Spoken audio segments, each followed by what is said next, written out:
kalau kecelakaan pernah. Bentar. Kayaknya aku mau ganti background, bosan. Soalnya aku orangnya bosanan, biarpun aku setia tapi aku bosanan juga. Bentar, aku panggil orangnya ya. Sri! Tapi kalau yang paling gak bisa aku lupain dan paling berkesan itu yang aku kejeblos di tempat tidur. Nanti boleh ya klipnya dipasang ya. Ya Allah, aku jadi malu.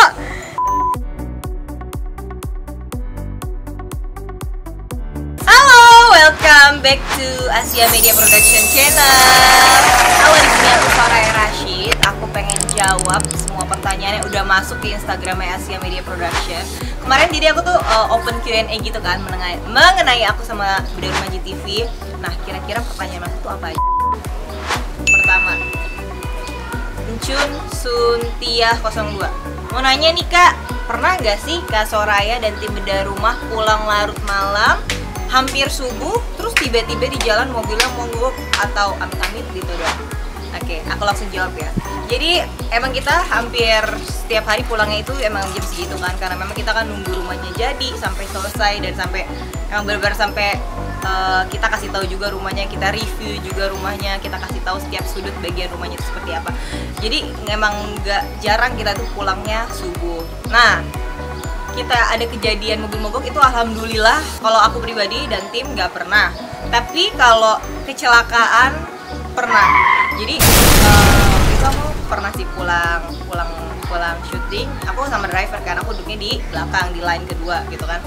Terus habis itu aku hampir mau tidur gitu kan. Emang itu kita pulangnya udah cukup larut kan. Kita pulang terus pas di jalan mungkin driver kita juga sedikit ngantuk kan, karena ya wajar lah ya, namanya juga pulangnya larut. Nah, driver itu naik trotoar, terus pecah deh bannya, terus langsung kita minggir ke samping. Tuh aku udah deg-degan, alhamdulillah, masih tetap alhamdulillah karena ya masih selamat dari maut gitu kan. Terus ya udah langsung ganti ban serep dan lain-lain. Kita lanjutin perjalanan dengan nggak bisa kenceng karena bannya goyang gitu kan. Ya udah akhirnya udah kita tutup, maksudnya kita udah lupain itu dan udah diperbaiki juga mobilnya karena alhamdulillah sih gak terlalu parah. Dan pas penayangan kita pas syuting episode itu, jadi ngerti gak sih? Jadi pas kita syuting waktu itu kita kan tayang. Nah, ratingnya alhamdulillah 2,5, yeay! Jadi silakan dulu supaya rating bagus sih. Cuman mungkin itu ada berkahnya gitu.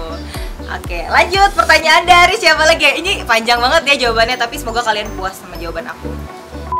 Bentar. Kayaknya aku mau ganti background, bosan. Soalnya aku orangnya bosanan, biarpun aku setia tapi aku bosanan juga. Pertanyaan selanjutnya. Ini paling banyak sih ditanya. Dari Roy_nya. Kakak Soraya, saya mau tanya, apa benar proses pembangunan bedah rumah hanya memerlukan waktu 1 hari aja? Jawab dong, kepo nih, kami satu kecamatan di Medan. Gara-gara bahas ini jadi heboh gitu. Oke, ini pertanyaan dari Medan apa ya sebutannya? Pokoknya dari orang-orang Medan yang Horas Medan. Nah, aku mau jawab. Oke, jadi proses pembuatannya itu bukan 1 hari, tapi lebih dari 24 jam ya. Dan syutingnya tuh bukan 1 hari aja gitu loh, ngerti gak sih? Jadi aku kalau mau jelasin kronologisnya rada ribet, takutnya kalian gak mengerti gitu ya. Oh iya, aku juga mau kasih tau, kita itu banyak banget arsiteknya Pak Rahmat. Nah, Akang itu banyak banget, jadi banyak banget yang akan bantuin. Dan yang paling penting warga sekitar juga bantuin guys. Jadi kita nggak cuma kerja satu tim, tapi ternyata warga sekitar tuh ikut bantuin dan ikut kerja sama gotong royong gitu. Aku salutnya sih gitu. Aku sekarang mau jawab pertanyaan dari Sanjaya_Aditya A-nya 2. Halo Kak Soraya, saya mau tanya nih, ini penting banget biar saya dan yang lain juga tahu. Program bedah rumah itu real atau settingan sih? Mohon dijawab ya Kak, karena saya juga sering dengar pro dan kontra tentang bedah rumah gara-gara ini. Oke, aku akan jawab pertanyaan dari Sanjaya. Nah, Sanjaya, ini udah jelas, pasti, dan konkret banget jawabannya karena dari aku langsung. Jadi bedah rumah itu ya real lah, settingan. Kenapa harus settingan? Kenapa harus kita pura-pura bantuin orang untuk mendapatkan sebuah tayangan? Ya nggak ada untungnya juga gitu, maksudnya ya aku tahu ini adalah program TV yang memang nggak memungkiri kita butuh rating, kita butuh tayangan yang bagus, tapi ya simbiosisnya kita memberikan penerima berkah kita penggantian berupa rumah yang layak gitu kan. Karena menurut aku ini sih bisnis, memang kalau TV itu bisnis yang secara langsung juga membantu orang gitu, membantu sesama, jadi nggak sia-sia gitu loh, menurut aku sih gitu. Dan semoga semua yang nonton ini bisa mengerti juga bahwa program ini ya memang insya Allah sih bisa bertahan lama, dan juga bisa lebih banyak lagi penerima berkah yang bisa mendapatkan rumah yang layak. Karena secara tidak langsung kalian kalau menyaksikan Bedah Rumah secara langsung, kalian juga membantu kami untuk bisa terus tetap ada, tetap bisa membedah rumah-rumah lainnya yang ada di Indonesia. Doain juga semoga kita bisa keliling Indonesia ya. Mungkin sekarang baru di Jakarta dan sekitarnya doang, tapi mudah-mudahan tahun 2020 Bedah Rumah bisa ke luar kota. Amin. Handphone aku kebentok. Ya Allah, saking semangatnya. Oke, Sanjaya, itu dia jawaban dari aku. Nah, pertanyaan selanjutnya dari Andrea Sitanggang 89. Kak Soraya, ada nggak sih tantangan jadi host Bedah Rumah? Apa sama aja sama nge-host seperti biasanya? Well, pertama kali Kak aku nge-host adalah di Bedah Rumah ini. Ini for your information, ini pertama kali aku. Sebelumnya aku emang biasanya acting. Nah, bedanya apa? Jadi aku kurang tahu. Cuman kalau yang aku lihat dari kasat mata aku ya tentu bedanya adalah sangat beda banget, karena di Bedah Rumah ini, menjadi host Bedah Rumah ini, kita dituntut untuk ikut juga merasakan apa yang mereka rasakan. Jadi kayak misalnya pekerjaan mereka di sawah, kita harus ikut ke sawah. Pekerjaan mereka di sungai, kita harus ikut ke sungai. Kita harus coba tinggal di rumahnya dia yang emang benar-benar nggak layak, yang rumahnya nggak ada lantainya, cuman ada tanah yang kita bisa pijak, itu pun tanahnya kotor gitu, maksudnya becek. Nah, kita tuh dituntut harus itu, dan jadi mau nggak mau kita merasakan banget apa yang mereka rasain, dan disitulah letak pelajaran yang oh jadi ternyata gini ya, yang biasa kita di rumah apa-apa ada, tapi di tempat lain, di tempat tinggal penerima berkah kita itu sulit semuanya. Air susah, kadang-kadang kamar mandi juga nggak ada di dalam rumah, harus bareng-bareng sama orang itu sih. Jadi itu bedanya sangat amat beda ya. Mungkin kalau host di lain, di hostnya di dalam studio syutingnya, tapi kalau ini kita di outdoor dan panas-panasan. Kadang kalau hujan ya kehujanan, udah jadi makanan sehari-hari dan udah biasa. Juga nggak terasa udah mau setahun aku di Bedah Rumah. Hooray! Tapi kalau mereka Bedah Rumah udah mau 2 tahun kayaknya sih, kalau aku setahun. Januari nanti aku setahun. Yeay.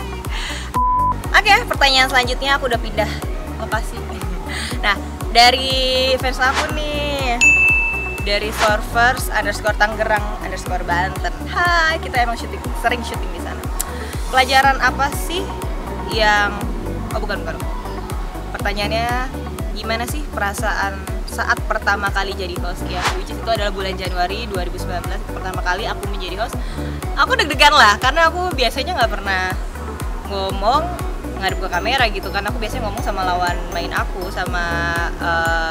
aku berdialog sama orang ngadepin nggak ke kamera gitu kan, nggak membawakan sesuatu apapun untuk pemirsa gitu kan, paling kita menunjukkan acting doang. Nah itu aku deg-degan sih awalnya, tapi lama-kelamaan ya aku pelajarin dari host-host lainnya. Aku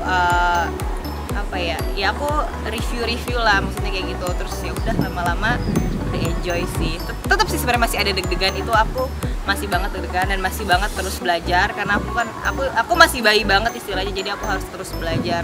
Tapi yang pasti kalau perasaan pertama kali ya deg-degan gitu. Sekarang juga masih deg-degan tapi udah berkurang level deg-degannya gitu. Oke, next question. Aku mau jawab pertanyaan dari Ncun_Suntiah02. Momen apa sih yang paling memalukan di saat Kak Soraya syuting Bedah Rumah dan nggak pernah terlupakan sampai sekarang? Oh banyak. Yang nggak bisa dilupain tuh sebenarnya banyak sih guys. Jadi pertama yang paling viral deh, yang aku terjeblos di di tempat tidurnya kita itu masih membekas sampai sekarang, dan masih sering juga banyak yang nanya ya. Ya ampun, itu beneran ya, of course beneran, orang gue sampai jatuh dan ditolongin juga kan sama kru-kru. Jadi itu sih yang paling sebenarnya nggak sakit tapi malu tapi ya udahlah ya. Dan habis itu banyak lagi sih, ada apa lagi ya, misalnya kalau kita lagi bantuin di sawah itu kan sering banget licin, aku sering banget itu jatuh dan itu sakit sama malu. Kalau itu sakit plus malu. Jadi tapi kalau yang paling nggak bisa aku lupain dan paling berkesan itu yang aku kejeblos di tempat tidur. Nanti boleh ya klipnya dipasang ya. Ya Allah, aku jadi malu. Apa ya? Ini banyak banget guys pertanyaannya, aku sampai nge-scroll tuh sampai kayak mataku tuh juling. Maaf. Kenyang guys. Oke, next question dari nggak dari Ihsan _ Sofer Bekasi. Oh, dari Bekasi guys. Oke, kapan pertama kali syuting official? Kak, kapan syuting pertama kali beda rumah? Lihat Kasri. Kok Sri sih? Lihat deh. Kok Sri yang ditanya? Ini kan pertanyaannya aku guys. Bentar aku panggil orangnya ya. Sri! Sini! Lo ditanyain sama fans gue, bukan kamu. Ini Sri tuh asisten aku, kamu Ihsan, kamu nggak ini Sri pernah jatuh? Nggak pernah. Bibirnya merah pakai lipstick apaan? Yang kemarin. Jadi dia, aku nggak tahu aku harus jawab apa, kan dia nggak pernah jatuh di depan kamera pas lagi syuting. Next question. Wow, ini menarik and little bit personal. Dari @fahreza_azril. Kak, tipe cowok idaman kakak Aya seperti apa sih? Seperti apa ya? Aku nggak tahu. Sebenarnya aku nggak punya tipe sebenarnya ya. Kalau aku suka sih, aku sukanya sama yang gendut. Nggak gendut-gendut banget ya. Ya 80 kilo lah. Tapi harus tinggi. Jadi 80 kilonya bukan ke samping gitu. 80 kilo yang bulky gitu lah, gemes-gemes gitu. Sukanya sama kayak gitu. Kedua, suka juga sama yang Arabik gitu, yang hitam manis gitu. Aku suka. Terus sebenarnya sih sukanya yang itu, cuman kalau udah cocok, ngomongnya nyambung, sayang, ya bisa berjalan begitu aja sih. Dan aku tuh biasanya sukanya sama yang lebih tua dari aku. Aku biasanya sama mantan tuh bedanya 10 tahun. Karena aku sukanya lebih dewasa. Kalau bedanya cuma 5 tahun, untuk kayaknya nggak cocok gitu loh. Karena setahu aku laki-laki itu kan cepet, kurang, laki-laki itu kan lama dewasanya. Kalau cewek tuh cepet. Jadi aku butuh yang emang, jadi aku kalau pacaran sama seumur aku itu kayak masih mudaan cowoknya gitu. Aku nggak suka aja kayak gitu. Jadi aku sukanya lebih tua.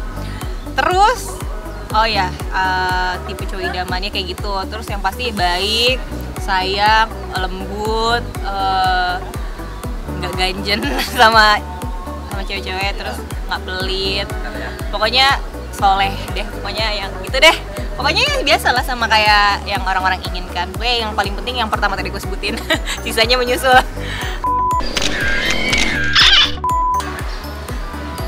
Oke, next question dari @eza_septia. Kak, nggak mau tanya, cuma mau bilang mau banget di profiling Kak Aya. Siapa ya? Eza Septian. Itu grafis. Apa? Grafis. Oh, ini grafis kita. Oh, ini yang suka bikin. Oh guys, jadi ini yang nanya ini adalah yang suka bikin poster beda rumah, itu yang edit. Nanti akunya mukanya yang mana gitu. Awas ya kalau kamu nggak cakep naruh aku di poster. Milihnya jangan gue yang lagi menyon lah. Oke, mau di profiling sama aku. Caranya gampang banget. Kamu harus jadi target beda rumah dulu. Rumah kamu bilik apa enggak? Ya udah. Kamu harus punya rumah bilik dulu. Terus inspiratif nggak kisahnya kamu, Za? Kamu kan udah punya kerjaan yang mapan menjadi desain grafis di Asia Media Production. Jadi udahlah. Nanti kalau mau profiling langsung aja DM aku. Oke, next question. Sini. Ini pertanyaan pamungkas terakhir dari, nah kalian pilih, kamu pilih aja. Dari @fansbest_kiruners10_sorvers22. Kak Soraya, gimana sih cara ngatasin haters? Aku biasa aja sih, karena aku nggak gampang peduli juga sama komen-komen negatif. Aku orangnya cuek dan sometimes ada sih kayak, aduh apa sih ini komen-komen ini, cuman alhamdulillah masih bisa ditanganin karena aku yakin banget dari beberapa haters itu pasti lebih banyak loversnya. Jadi ya udah, ngapain aku harus peduliin yang sedikit, lebih baik aku peduliin yang banyak supaya lebih tambah lagi loversnya. Seperti itu sarangnya solvers. Oke, nah semuanya udah aku jawabin, semuanya udah aku kupas tuntas, semuanya udah jelas dari puluhan ribu pertanyaan sudah aku jawab sampai aku pusing milihnya. Tapi jangan sedih, dari pertanyaan yang udah aku jawabin nanti ada 5 pertanyaan menarik yang akan dapat hadiah. Siapa ya kira-kira pemenangnya? Hadiahnya apa ya? Pokoknya hadiahnya menarik banget, merchandise dari Asia Media Production yang udah ditandatanganin sama para host. Oke, thank you so much for watching.